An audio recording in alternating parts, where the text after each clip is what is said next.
The lottery changed its rules back in October and increased the pool of numbers you have to choose from. Before then, you had a 1 in 176 million chance of winning. Now it's 1 in 259 million. You have a better chance of getting struck by lightning. We all know that one. But you also have a better chance of getting killed by a vending machine or dating a supermodel or spotting a UFO. In fact, just marry a millionaire and then wait for him or her to be struck by lightning. The odds are better.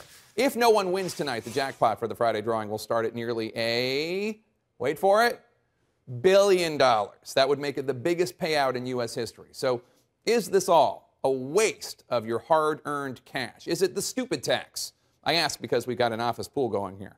Here to answer your burning lotto questions is David Lazarus, consumer columnist for the Los Angeles Times. So yes, full disclosure, we bought tickets, David. I just want you to know that. What inspired the rule change?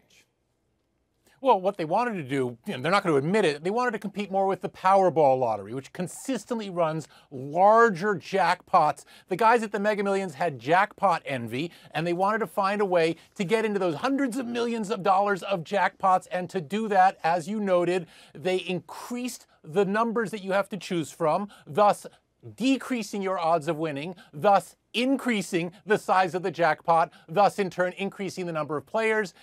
And there you go. You've got bigger jackpots, you've got more players, and fewer winners. Now, David, did the lottery folks make this change on the sly? How would regular ticket buyers know that the odds have increased so much?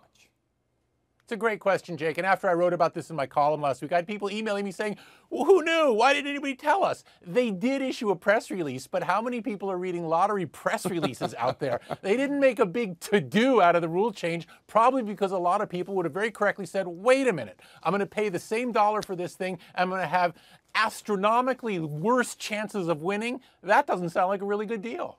I'm sorry, David, I didn't hear what you were saying. I'm sitting here reading lottery press releases. I'm sorry. So we've gone from individual lottos to these giant multiple state lotteries. Does that trend mean that fewer people are winning every year? What does it mean?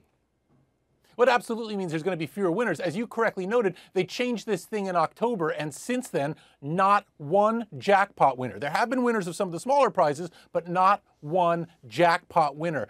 And that tells the whole story right here. If you're a player, you are struggling now to get anywhere close to one of these jackpots. And if we go up to $1 billion, unprecedented.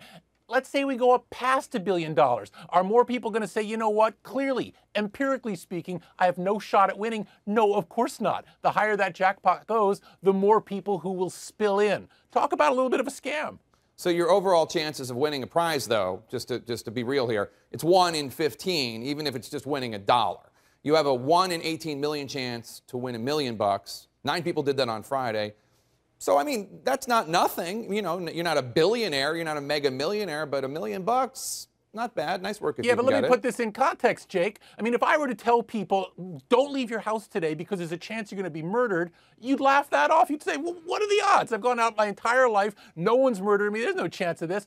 In fact, there's a 1 in 19,000 chance that you will get murdered on any given day. So your chances of getting greased as you go about your business are so much better than actually winning this lottery. And it really speaks to the element of foolish optimism that surrounds us. Because if I give you good news, if I tell you, look, there's a chance that you could win $500 million, you go, sweet, where do I sign up? If I tell you there's a much, much better chance that you're going to be murdered, Sopranos style, you'll go, no, there's not. Now, see, now you're just scaring me. That says a lot about us as consumers. Now you're just terrifying me. So we've talked about all the things that are more likely to happen to a person than winning the lottery. What's your personal favorite statistic?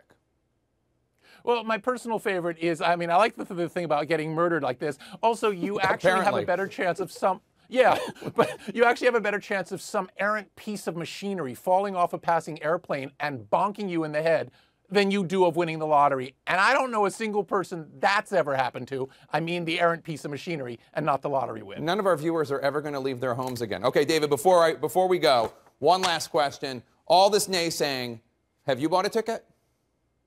What am I, a schmuck? As soon as we're done here, I'm going to go out and buy one. Are you kidding me?